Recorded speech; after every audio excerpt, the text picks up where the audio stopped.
Olá, eu sou Elis, sou psicóloga, trabalho na área de gestão de pessoas, recursos humanos há mais de 10 anos. Hoje trabalho como consultora, atuo com empresas, com lideranças, atuo com a clínica também, com os meus pacientes, sou palestrante e tenho também minha primeira graduação. Sou mãe, tenho 3 filhos, tenho a Maria, tenho o Bento, tenho a Olivia, sou casada há 6 anos, tenho também um filho que nós entregamos de volta para Deus. E entendi que algumas das missões que eu venho fazendo da minha vida, algumas das palestras dos temas precisam ser trazidos em grande escala. E aí, demorei então 60 dias para gravar esse vídeo, inclusive estou demorando agora, para gravá-lo. Por quê? Nesses 60 dias eu dei 17 palestras. Nessas 17 palestras, toda vez que eu ia dizer assim pro meu marido, vou dar uma palestra sobre o sentido da vida, agora eu vou gravar, vai ser esse vai ser o meu tema, porque eu acredito nisso, Chegava na hora, não vou pelo sentido da vida, acho que o sentido da vida tá um pouco manjado, vou para outro lugar. Vou falar então, semana que vem vou dar um treinamento, vou falar sobre psicologia positiva, vou falar sobre comunicação interna dentro das grandes organizações, vou dar um treinamento para liderança, Chegava na hora, não era pouco, O que eu entendi? Tudo que eu tenho falado, todos os temas, que eu tenho falado, antropologia, sexualidade, as questões geracionais, as questões do tempo, de ensinar as pessoas sobre o tempo, sobre a espera, muitas questões, saúde emocional, enfim, autocontrole, eu posso pensar em 1 milhão de coisas, todas essas coisas, elas convergem na minha fala em uma frase que eu ouvi ainda muito pequena, que é: você não é refém da sua história. Com certeza absoluta, independente de onde, os meus amigos vão ver aqui, quem já me ouviu essa frase. E eu ouvi essa frase de uma pessoa que tinha tido uma vida muito sofrida, ainda muito jovem. E quando eu ouvi, aquilo bateu em mim como uma flecha. Porque naquela época eu já tinha perdido o meu pai, eu tinha, só a mãe ali, uma mãe muito enlutada. E aquilo era sofrido pra mim, porque eu sempre fui uma pessoa muito alegre, e eu queria tanto uma história alegre, E aquilo bateu em mim daquele jeito. Mas o tempo passou e eu com 31 anos não imaginava que a vida teria me dado tantas outras flechadas que depois eu conto pra vocês.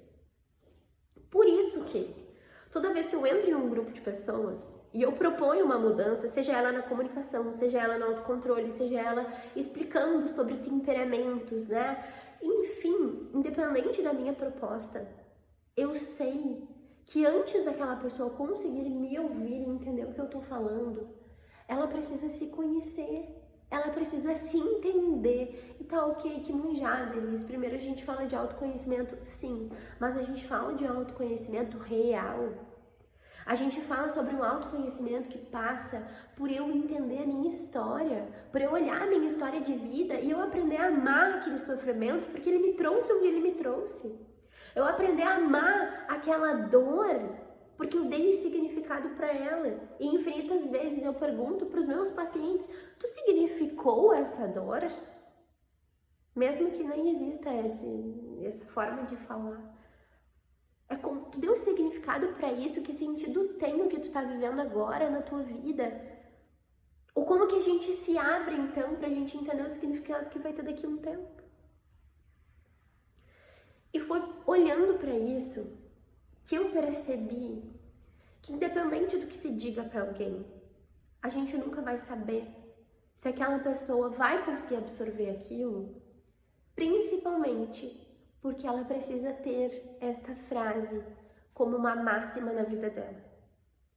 Ela precisa entender, antes de aprender a se comunicar, antes de aprender autocontrole, antes até de aprender os temperamentos, antes de aprender qualquer coisa, ela precisa entender que ela pode ser diferente. Entendam que muitas vezes a gente tenta trazer 1 milhão de conteúdos para uma pessoa que nem acredita que pode colocar aquilo em prática. Que o que ela vai fazer é olhar para a pessoa que está treinando ela e ela vai sentir vontade de ter aquela alegria, de ter aquela força de vontade, de ter aquele carro do ano, mas ela não tem entendimento de como ser aquilo, de como entender que ela merece que ela é aquilo.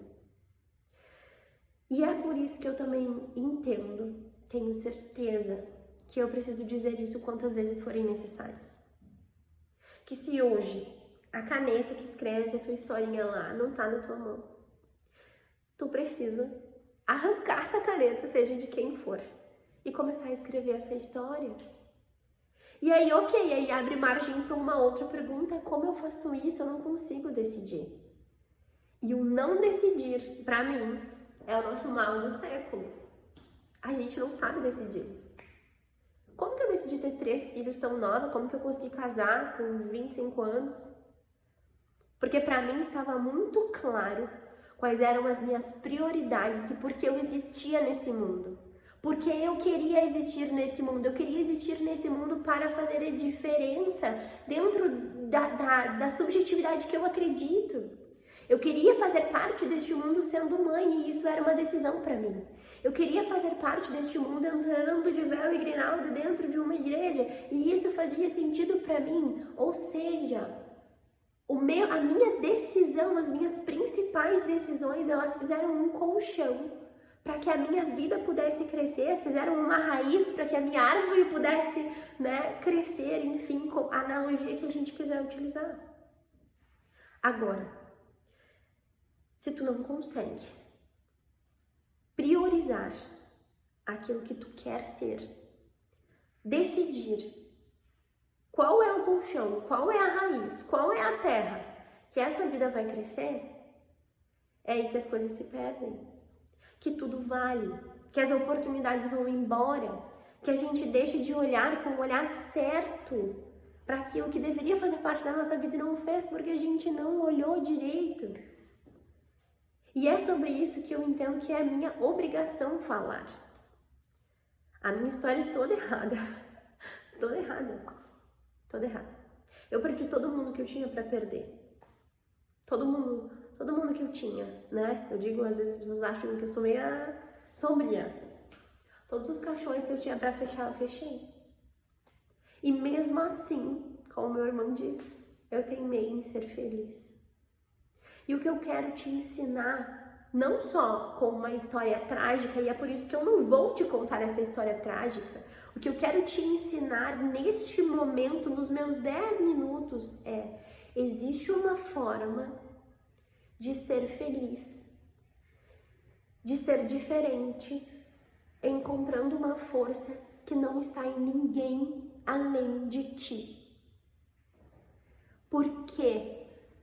Porque a tua vida tem uma intenção em si mesma. Porque quem tu é tem um sentido em si mesmo. E em algo que só quem pode decidir é tu. Como? Viktor Frankl, que é o pai da logoterapia, da psicologia do sentido, que é a que eu gosto muito, ele dizia que o homem encontra sentido na sua vida, encontra autorrealização quando ele entende que a vida é mais do que ele mesmo.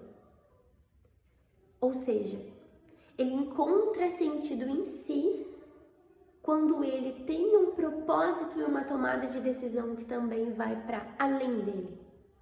O que eu quero fazer em relação ao mundo? O que eu quero ser no mundo? Como eu quero ser no mundo? Eu quero ser no mundo como mãe, como pai, como uma mulher empreendedora, como um homem empreendedor, como um padre, como eu vou ser no mundo para que eu serei no mundo? Agora, a maior das certezas, antes de qualquer coisa que a gente precise pensar, eu não sou refém da minha história, por pior que ela seja, eu não sou refém dos meus traumas, eu não sou refém das minhas dores.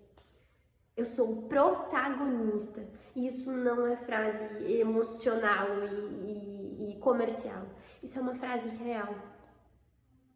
Santa Catarina de Sena dizia que quando a gente está no lugar que a gente tem que estar, a gente coloca fogo no mundo. E eu espero, acredito, confio, que eu estou sempre no lugar onde eu devo estar. E que o fogo que eu coloco no mundo é no mundo que me cabe. Então eu espero que eu também tenha te ajudado de alguma forma a refletir, mesmo que nesse pouquinho tempo. E que a gente possa também se conhecer mais e melhor ao decorrer de todo esse programa, enfim. Muito obrigada.